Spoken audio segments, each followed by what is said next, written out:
Salut à tous mes petits photons, bienvenue sur la chaîne Le Brûlant. Aujourd'hui on se retrouve chez moi, on est à la maison. On va parler batterie. Alors pour ceux qui connaissent ma chaîne, vous avez reconnu la batterie chinoise avec laquelle j'ai tant galéré pour communiquer. Je me lance, on va tenter, je dis bien on va tenter l'explication, la vulgarisation du fonctionnement d'une batterie de stockage. Alors moi je m'en sers cette batterie pour le stockage d'énergie solaire. Je stocke l'énergie que j'ai en surplus produite par mes panneaux et puis je restitue cette énergie qui est stockée donc dans cette batterie. Je la restitue dans mon réseau et j'autoconsomme l'énergie que je produis. Voilà. Donc je vais tenter la vulgarisation du fonctionnement. On va ouvrir la batterie et puis on va installer cet équilibreur actif. Alors, aïe, ça commence. Ne partez pas tout de suite. Normalement, à la fin de cette vidéo, vous devriez avoir compris pourquoi je vais installer un équilibreur actif. Alors, je vais pimper ma batterie, je vais améliorer son fonctionnement avec cet équilibreur-là. Et je vais tenter par des moyens très très simples. Vous voyez, c'est pour ça qu'il y a des verres qui sont remplis, c'est pas pour boire l'apéro. Je vais tenter avec des moyens très simples d'expliquer vraiment physiquement ce qui se passe à l'intérieur et pourquoi on met un équilibreur actif dans une batterie malgré que cette batterie, elle est déjà équipée d'électronique pour équilibrer les cellules qui y a à l'intérieur. Ça vous semble bien mystérieux pour le moment, mais vous allez voir, c'est assez simple. Petit rappel, je vais présenter cette batterie.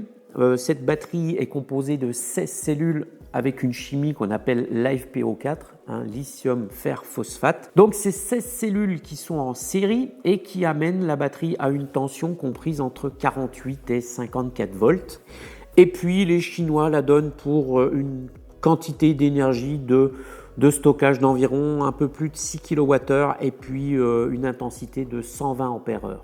Et puis évidemment, elle est équipée d'un BMS, un Battery Management System, qu'on appellera en français un régulateur de charge. Je vais tenter d'utiliser le moins possible d'acronymes, c'est pas facile quand même. Allez, on rentre tout de suite dans le cœur du sujet, la charge, la décharge, la capacité.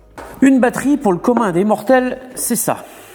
C'est un récipient qu'on va remplir d'énergie.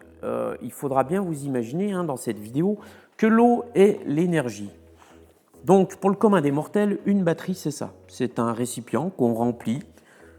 Là, elle est pleine et puis on va aller puiser dans la batterie de l'énergie. Alors ça peut être une batterie pour une voiture, pour une maison, pour absolument n'importe quoi. Et là on a par exemple le cas typique d'une batterie au plomb, une bonne vieille batterie de bagnole, plomb acide, voilà. Et donc ces batteries, on peut les utiliser à environ 50% de leur capacité. Les 50% restants, on ne les utilise pas. C'est comme ça, c'est dû à la chimie. La batterie au plomb est une batterie très fiable, mais elle a un inconvénient, c'est que c'est qu'on ne peut utiliser que 50% de sa capacité. Maintenant, passons aux batteries lithium. Alors ça peut être fer phosphate, mais il y a plusieurs technologies. Mais on va rester sur le lithium fer phosphate, puisque c'est le cas de la batterie que j'ai là. Les batteries lithium fer phosphate qu'on trouve un peu partout maintenant, elles sont en fait composées, de plusieurs batteries. On appelle ça des cellules. Et chaque cellule a une capacité, c'est-à-dire qu'elle emmagasine une capacité d'énergie qui est représentée ici par la quantité d'eau. Donc quand on charge ces batteries, on vient ajouter de l'énergie dans ces batteries.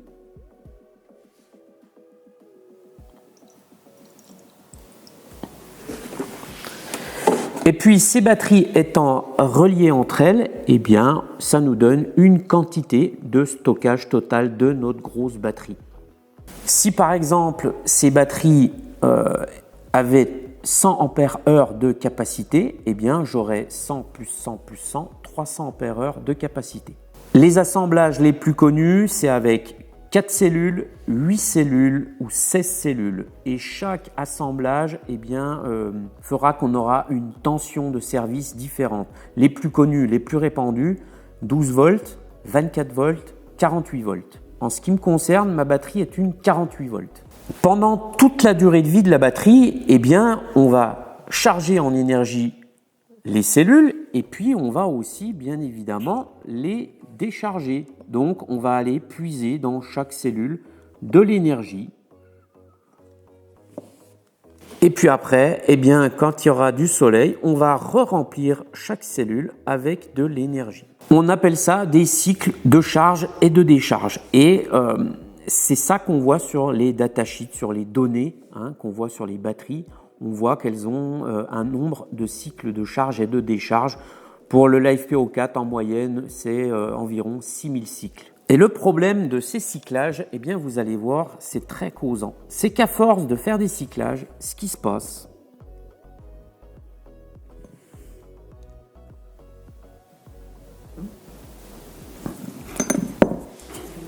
c'est que nos cellules se déséquilibrent. Ça veut dire quoi? Ça veut dire qu'au bout d'un moment, elles n'ont plus les mêmes capacités l'une et l'autre. Sur 16 cellules, eh bien, chacune aura une quantité bien définie d'énergie. Elles auront donc une tension toute différente. Et donc, quand on tentera de les charger, eh bien, il va se passer ça.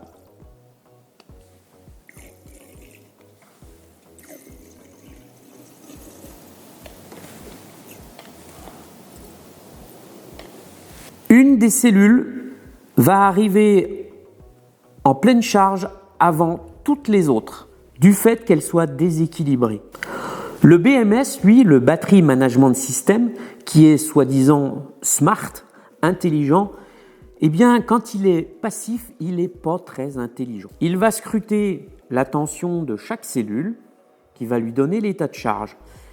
La première cellule arrivée en haut va conditionner l'arrêt total de la charge de la batterie. Pourquoi le BMS fait ça?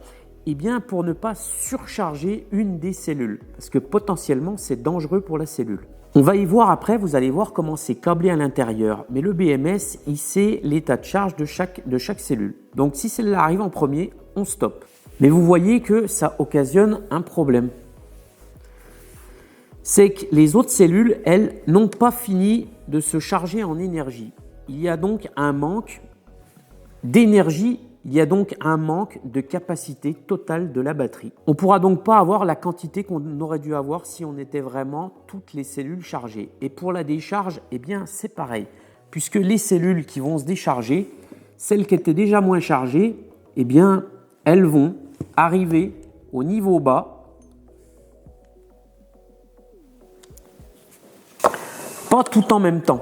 Ça veut dire quoi? Le BMS, lui, il va regarder aussi, il va scruter et il va comprendre que cette cellule est arrivée au niveau bas, puisqu'on peut les charger et les charger et les décharger avec un certain niveau d'énergie. Le BMS, lui, il va regarder la première qui va arriver au niveau bas. Pareil, il va regarder la tension et la première qui arrive à un certain seuil qui est programmé dans son électronique, eh bien, il va dire stop, on arrête de décharger. Ça, c'est pour protéger toutes les cellules de la décharge profonde.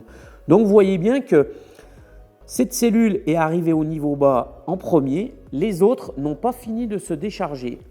Eh bien, tout cela, eh bien, c'est pareil. Ça a pour conséquence de faire que ces batteries, elles vont avoir un manque de capacité. On ne va pas pouvoir travailler sur la capacité totale de charge et de décharge. Le BMS passif, pour essayer de régler le problème en fin de charge, lui, comment il va travailler? Parce qu'il va quand même essayer d'équilibrer les cellules. Il va prendre l'énergie d'une cellule qui est arrivée en premier en haut et il va la jeter, il va la dissiper, il va la foutre à la poubelle. Il va faire comme ça, voilà. Il prend de l'énergie et il la fout à la poubelle. Il prend de l'énergie, il la fout à la poubelle. Il prend de l'énergie, il la fout à la poubelle. Et il essaye d'équilibrer le niveau de toutes les cellules. Le problème de ce système, c'est déjà qu'on perd de l'énergie et puis que ce n'est pas très rapide et finalement, eh bien, ce n'est pas très efficace. Maintenant, comment travaille un équilibreur actif, ce que je vais installer dans ma batterie? Eh bien, lui, il ne fait pas la même chose. Il prend l'énergie de la cellule qui est la plus haute et au lieu de la dissiper, donc de l'acheter à la poubelle, il va aller la distribuer à d'autres cellules qui sont beaucoup plus basses. Et à chaque fois qu'il y aura une cellule un peu plus haute que les autres, eh bien, ils vont aller pécho de l'énergie dans d'autres cellules et ils vont équilibrer le niveau. Je ne sais pas si c'est bien visible ici, mais je fais le mieux que je peux. Et voilà comment marche un BMS actif. C'est qu'au lieu de dissiper l'énergie et de la perdre, eh bien, il va la choper dans une, il va la refoutre dans l'autre, jusqu'à ce que les cellules soient équilibrées le plus possible. Ça va avoir pour conséquence eh bien, d'avoir le même niveau de charge maximale de nos cellules, ce qui fait qu'on va regagner en capacité.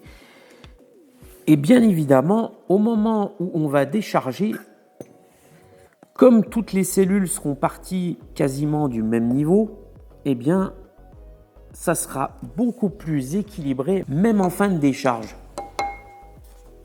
Voilà, vous savez comment fonctionne un BMS pour équilibrer les cellules de manière passive et vous savez comment fonctionne un équilibreur actif.